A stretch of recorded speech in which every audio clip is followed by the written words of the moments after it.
क्या पहलगाम में हुआ आतंकवादी हमला एक नए इंडो पाक वॉर की जन्म दे सकता है? क्या पाकिस्तान का धमकियां सिर्फ हवा में है या फिर वाकई में कुछ हो सकता है? और सबसे बड़ा सवाल, अगर युद्ध होता है तो फिर जीत किसकी होगी? नमस्कार दोस्तों, स्वागत है आपके एक्सप्लेनर इंडिया के एक नए एपिसोड में। सोशल मीडिया से लेकर न्यूज चैनल तक बस एक ही चीज के ऊपर बात हो रही है। लीडर्स खुलकर तो ये बोल रहा है कि जनता बहुत ही ज्यादा गुस्से में है और सोशल मीडिया तो एक वर्चुअल बैटल फील्ड बन चुका है। लेकिन क्या ये सिर्फ एक लफ्जों का जंग है या फिर असल में गोली बारूद चलने वाले हैं? आइए जानते हैं इस वीडियो में। इस जंग का शुरुआत होता है कश्मीर का पहलगाम में एक आतंकवादी हमले से। इसके बाद भारत ने झेलम से लेकर सिंधु तक पानी के मामले में एक कदम उठाया, जिसने पाकिस्तान का अंदर हंगामा मचा दिया। बिलवाल भुट्टो ने तो खुलकर धमकियां देने लगी, या तो पानी बहेगा या तो खून। इस दरिया से हमारा पानी बहेगा या उनका खून बहेगा। लेकिन असली सवाल है, भारत कर क्या रहा है? क्या पानी भी एक जंग का वजह बन सकता है? क्या भारत और पाकिस्तान के बीच पानी का विवाद एक नया मोड़ ला रहा है?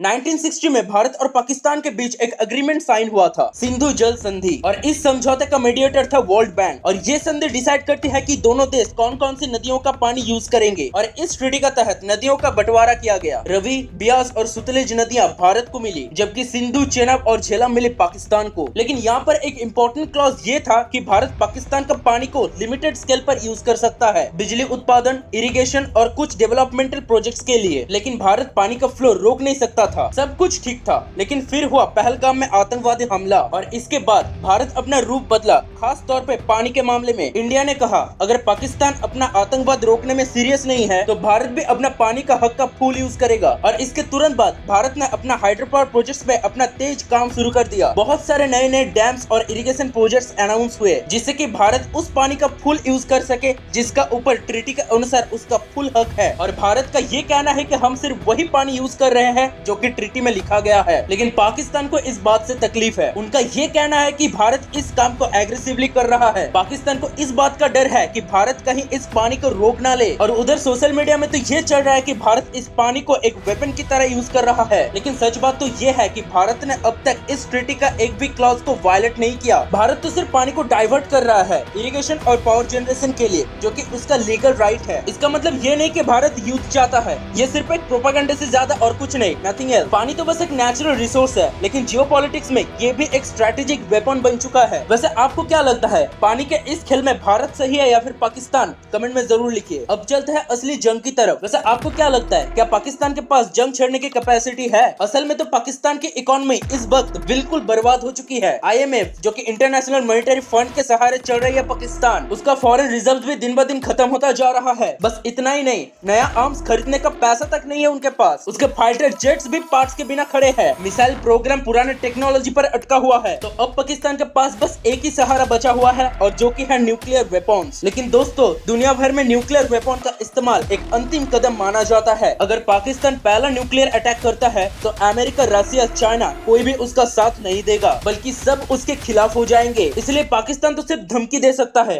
ग्राउंड फ्लोर पर कुछ नहीं करेगा। भारत की मिलिट्री स्ट्रेंथ पाकिस्तान से कई गुना ज्यादा है। Latest weapons, Rafale jet, S-400 system, और भारत तो टू फ्रंट वॉर चाइना और पाकिस्तान के लिए भी तैयारी कर रहा है। भारत का डिफेंस बजट पाकिस्तान के मुकाबले 10 गुना ज्यादा है, और भारत की इकोनॉमी डिफेंस फंडिंग को बहुत अच्छे से सपोर्ट करती है, जबकि पाकिस्तान एक महीने का फुल फ्लेजेड वॉर अफोर्ड भी नहीं कर सकता। इसलिए पाकिस्तान तो सिर्फ एक प्रोपेगेंडा वॉर चला रहा है। सोशल मीडिया के जरिए तो गुस्से का माहौल बनाया जा रहा है, और भारत के अंदर भी ऐसे कुछ ग्रुप्स है जो कि इस फायर में फ्यूल डालने की काम कर रहा है। लेकिन असली डिसीजन भारत की सरकार करेगी। वैसे तो भारत किसी जल्दबाजी में नहीं है, वो तो बस अपने इंटरेस्ट को प्रोटेक्ट करते हुए स्ट्रॉन्ग डिप्लोमेटिक स्टेप्स ले रहे हैं। तो क्या वाकई में युद्ध होगा? फिलहाल तो फुल फ्लेजेड वॉर होने की चांसेस बहुत हद तक कम है। हाँ, टेंशन बढ़ सकती है, बॉर्डर में छोटे मोटे एक्शंस भी हो सकती है, लेकिन पाकिस्तान की हार तो वह ऑलमोस्ट तय है। अगर वॉर होता भी है तो पाकिस्तान के लोग भी आज युद्ध नहीं चाहते। बिजली, पानी, राशन के कमी के बीच युद्ध चलना इम्पॉसिबल है। इसलिए दोस्तों, सोशल मीडिया में फैलाई हुई अफवाह से बचना जरूरी है, और असल फैक्ट को जानना बहुत ही ज्यादा इम्पोर्टेंट है। तो दोस्तों, ये थी पूरी कहानी इंडिया और पाकिस्तान के बीच वॉर के पॉसिबिलिटीज की। वैसे आपको क्या लगता है, क्या पाकिस्तान असली में युद्ध करेगा? अपनी जवाब कमेंट बॉक्स में लिखना मत भूलिएगा। और अगर आपको वीडियो इन्फॉर्मेटिव लगी, then do like this video, subscribe this channel and share this video as much as you can. मिलते हैं अगले एपिसोड में। जय भारत।